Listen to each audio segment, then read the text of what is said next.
Wanda, Peggy would say in a most courteous manner, as though she were talking to Miss Mason. Wanda, she would say, giving one of her friends a nudge.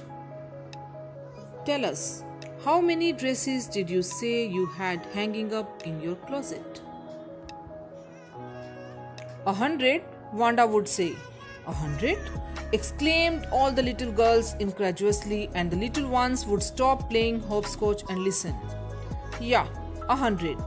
All lined up, said Wanda. Then her thin lips drew together in silence. What are they like? All silk, I bet, said Peggy. Yeah, all silk, all colors. Velvet too? Yeah, velvet too. 100 dresses, Wanda would repeat stolidly, all lined up in my closet. Then they would let her go.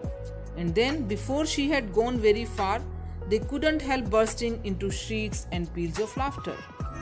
100 dresses. Obviously, the only dress Wanda had was the blue one she wore every day. So, why did she say she had 100? What a story. How many shoes did you say you had? 60 pairs, all lined up in my closet.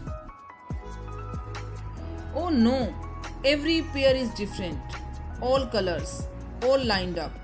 Peggy, who had thought up this game, and Maddie, her inseparable friend, were always the last to leave. Finally, Wanda would move up the street, her eyes dull and her mouth closed, hitching her left shoulder every now and then in the funny way she had, finishing the walk to school alone. Peggy was not really cruel.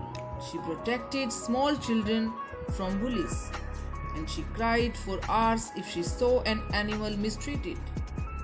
If anybody had said to her, "Don't you think that it is a cruel way to treat Wanda?" she would have been very surprised. Cruel? Why did the girl say she had 100 dresses? Anybody could tell that was a lie. Why did she want to lie? And she wasn't just an ordinary person. Else, why did she have a name like that? Anyway, they never made her cry. As for Maddie, this business of asking Wanda every day how many dresses and how many hats and how many this and that she had was bothering her. Maddie was poor herself. She usually wore somebody's hand-me-down clothes. Thank goodness she didn't live up on Bogin's Heights or have a funny name.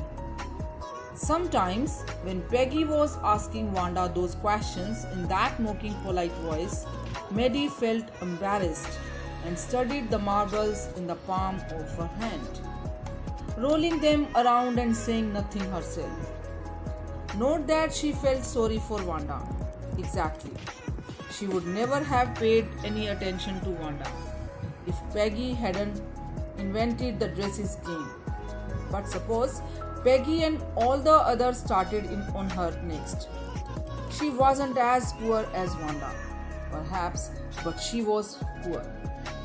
Of course, she would have more sense than to say she had 100 dresses.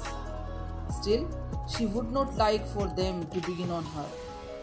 She wished Peggy would stop teasing Wanda Petronsky.